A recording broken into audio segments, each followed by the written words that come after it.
और दोस्तों हम इतने भाग्यवान हैं कि हमारे बीच में भी इस समय एक संत है। ये चीज़ें इतिहास में लिखी जाएंगी और ये एक नाम टाइटल बन जाएगा कि सन 2000 में एक ऐसा संत हुआ जिसने पूरे दुनिया में भक्ति फैलाई।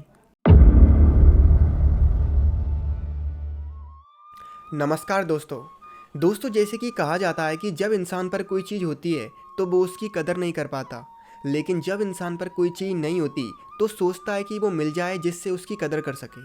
और वहीं दोस्तों इस समय होली का समय चल रहा है, इसीलिए आप उसका असर भी देख सकते हो कि मेरे हाथों पे साफ साफ होली का कलर दिखाई दे रहा है।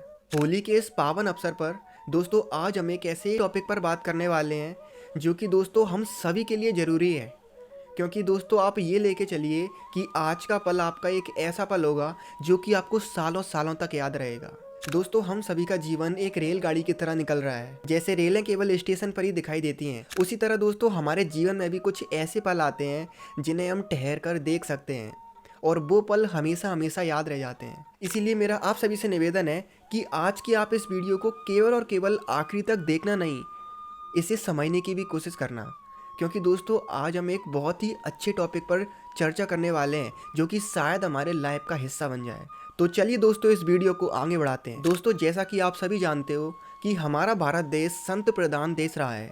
इसमें सदियों से ना जाने इतने बड़े बड़े संत हुए जिन संतों की ख्याति आज भी इस दुनिया में देखी गई है। आज के समय में भी उन संतों का जब नाम लिया जाता है तो एक चेतना की याद आती है, एक पवित्र ध्वनि जो कि हमारे कानों में गूंजती है उनके नामों के जरिए, और उनकी जो कथाएं हैं वो हमारे मन को गदगद कर देती हैं। आज के समय में रहते हुए हम ही लोग कभी ना कभी उन संतों की चर्चा कर देते हैं, और जब भी हम उनकी चर्चाएं करते हैं तो उनसे जुड़ी कुछ कथाएं, कुछ पहलू हमारे मन में आते हैं जिनको सुनकर हमको बहुत खुशी होती है। और दोस्तों ऐसा लगता है कि काश हमने उन संतों को देखा होता। उन संतों की जब हम कहानियाँ सुनते हैं तो हमारे मन में भी एक बात जरूर आती है कि आखिर उनका समय कैसा होगा, वो लोग किस तरह रहते होंगे। शायद अगर हम उनको देख पाते तो हम बहुत लकी होते। दोस्तों आप सच सच बताना, जब आप इन बड़े बड़े संतों का नाम सुनते हो जैसे तुलसीदास जी, मीराबाई, कबीर, तो आपको ऐसा नहीं लगता कि इन लोगों को देखने की हमारी भी इच्छा है कि आखिर इन लोगों ने अपना जीवन किस तरह जिया होगा। इसीलिए दोस्तों चलिए आज मैं आपको कुछ उदाहरणों की मदद से आपकी इन ख्वाहिशों को भी पूरा कर देता हूँ। बस दोस्तों शर्त ये है कि आप इस वीडियो को पूरा अंत तक देखो, अपना पेशेंस मत खो, क्योंकि दोस्तों मुझे पता है कि अभी आपको ऐसा लग रहा होगा कि मैं इस वीडियो को यहाँ से छोड़कर चले जाऊँ। लेकिन दोस्तों चलिए अब हम आगे बढ़ते हैं। सबसे पहले दोस्तों हम बात करते हैं तुलसीदास जी की।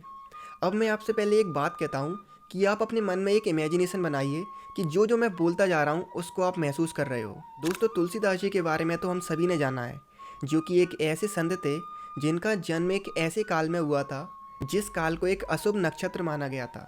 और दोस्तों जानते हो इस वजह से क्या हुआ था, यानी कि जो बच्चा आगे आके तुलसीदास बना उसे उसके घर वाले त्याग देते हैं।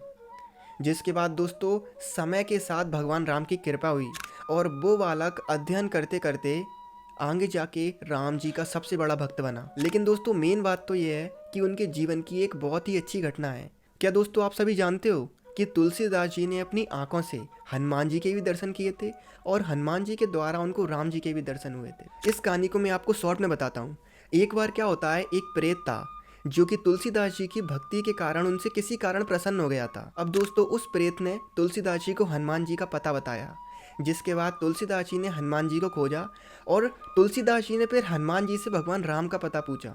अब दोस्तों यहाँ पर आपको सुन के थोड़ा अचंभा होगा कि हनुमान जी ने तुलसीदास जी को जब राम जी का पता बताया तो पहले जब राम जी ने तुलसीदास जी को दर्शन दिए तो वो उनको नहीं पहचान पाए। लेकिन दोस्तों जब दूसरी बार तुलसीदास जी को भगवान राम के दर्शन हुए तो दोस्तों आप सबने एक ये दोहा तो सुना ही होगा, चित्रकूट के घाट पर भई संतन की भीड़, तुलसीदास चंदन घिसे तिलक देत रघुवीर। दोस्तों कहा जाता है कि ये दुआ हनुमान जी ने अपने मुंह से बोला था, क्योंकि दोस्तों यहाँ पर क्या होता है, जब राम जी द्वारा तुलसीदास जी को अपने दर्शन देने आए थे तो वो एक बालक का रूप रखकर आए थे। वहीं दूसरी तरफ हनुमान जी ये देख रहे थे कि इस बार भी तुलसीदास जी राम जी की इस लीला को नहीं समझ पाएंगे। इसलिए दोस्तों यहाँ पर क्या होता है, जो हनुमान जी थे वो तुलसीदास जी को एक तोते के रूप में आके ये दुआ सुनाते हैं, चित्रकूट के घाट पर भई संतन की भीड़, तुलसीदास चंदन घिसे तिलक देत रघुवीर। दोस्तों इस दुए का मतलब ये था कि राम जी एक बालक का रूप रखकर आए थे और तुलसीदास जी से चित्रकूट के घाट पर ये कह रहे थे कि बाबा मेरे सिर पर तिलक लगा दो। और दोस्तों यहाँ पर तुलसीदास जी ने श्री रामचंद्र जी को पहचान लिया और इस तरह तुलसीदास जी को श्री भगवान राम के दर्शन हुए थे। अब दोस्तों सोचिए, इस कहानी को सुनकर हमको महसूस क्या हो रहा है? हमको ऐसा नहीं लग रहा क्या काश हमने भी इस संत को देखा होता? आखिर कैसे होंगे तुलसीदास जी, हम भी उनको अपनी आंखों से देख पाते। लेकिन दोस्तों, अब हम केवल और केवल उनकी कथाओं को जान पाएंगे। लेकिन दोस्तों, उस समय भी कुछ लोग होंगे जिन्होंने तुलसीदास जी को अपनी आंखों से देखा होगा। अब दोस्तों आती है मीराबाई। दोस्तों, मीराबाई एक ऐसी महिला थी जो कि भगवान कृष्ण के प्रेम में पूरी तरह पागल हो गई थी। दोस्तों, क्या आप जानते हो, मीराबाई के लिए एक बहुत प्रचलित कहानी है।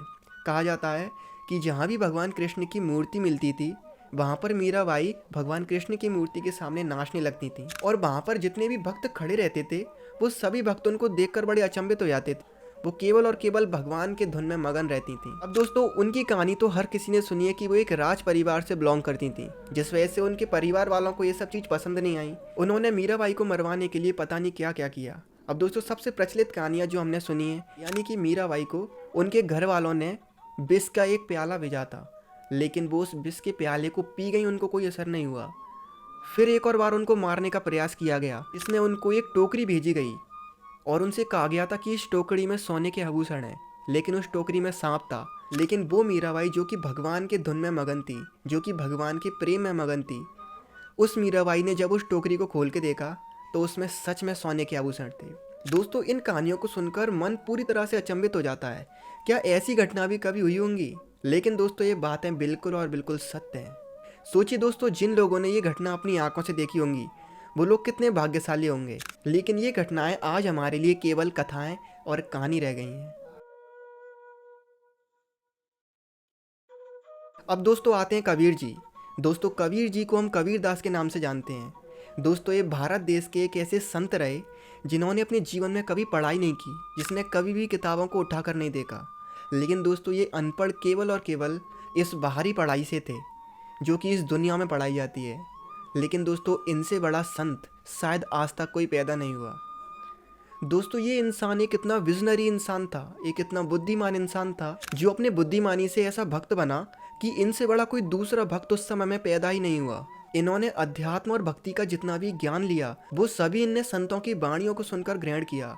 और दोस्तों, संतों की वाणी सुन सुनकर ये इंसान इतने बड़े संत बने कि आज हम इन्हें कबीर दास के नाम से जानते हैं। अब दोस्तों, ये बात तो आपको ही पता होगा कि हम कबीर को जानते किसके लिए हैं, इनके दोहों के लिए। शायद आपको जानकर ये हैरानी होगी कि ये कबीर दास इतने बुद्धिमान थे, इतने तत्वदर्शी थे कि जब ये किसी भी चीज़ को घूर के देखते थे तो ये केवल उस चीज़ को देख नहीं रहे होते थे, ये उस चीज़ के पीछे का लॉजिक लगा रहे होते थे।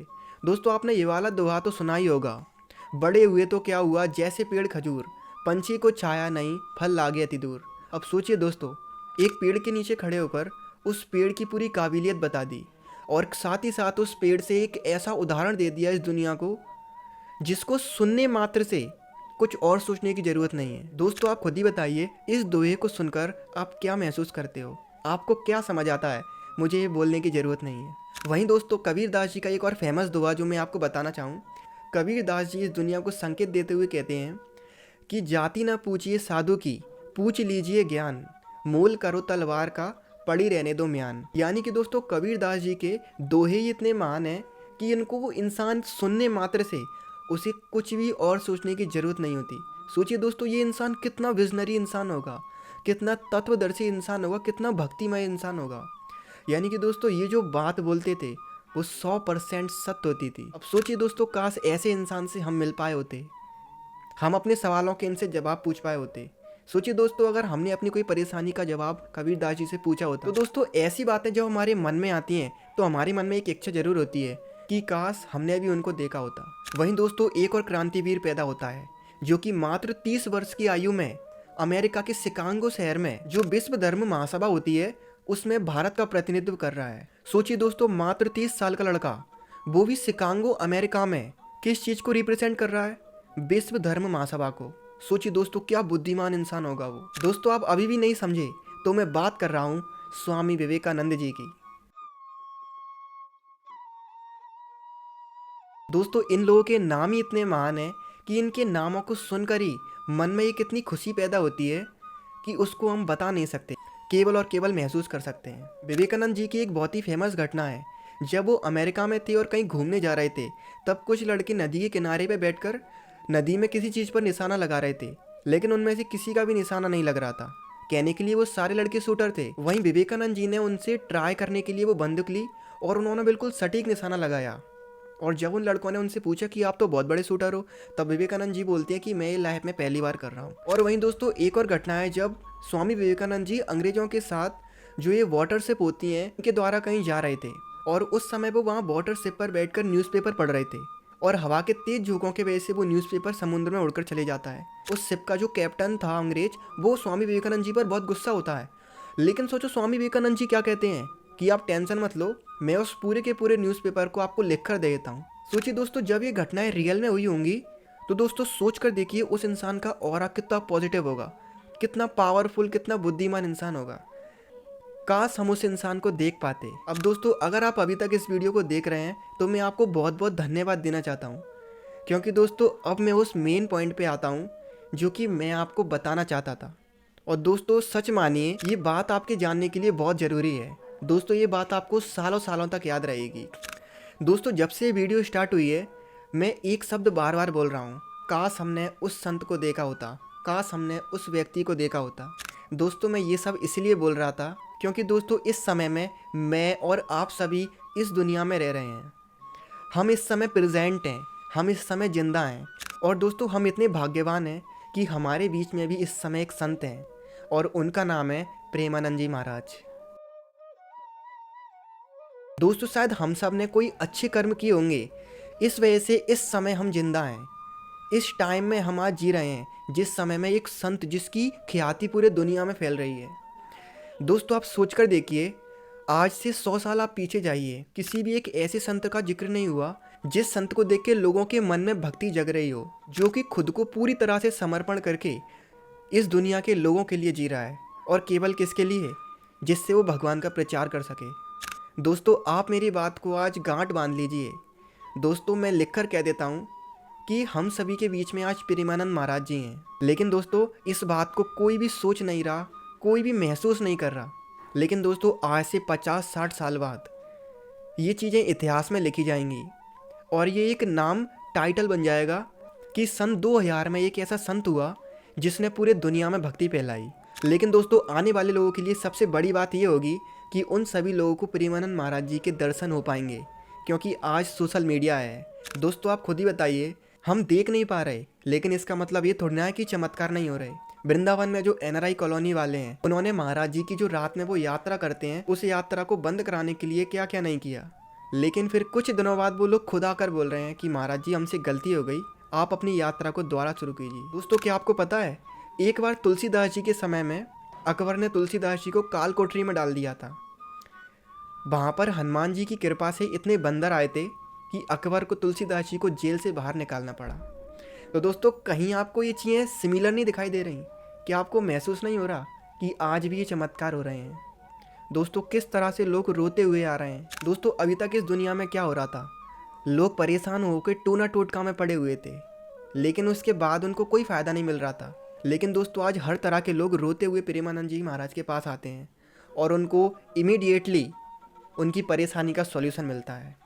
इसलिए दोस्तों मैं आप सभी से यही विनती करना चाहूँगा कि दोस्तों हमको केवल इतना करना है कि इस समय में हमारे बीच में एक संत मौजूद है, और हमें इस बात को सोचना है कि हम बहुत भाग्यवान हैं जो कि हम आज जिंदा हैं, और हमारे बीच में एक संत है जिसे हम देख पा रहे हैं। आज से कई सालों बाद जब प्रेमानंद जी की चर्चाएं होंगी, जब लोग उनको इतिहासों में या सोशल मीडिया पर देखेंगे, तब हम बता सकेंगे कि हम उस टाइम जिंदा थे, हमने उस भाग्यवान संत को देखा है।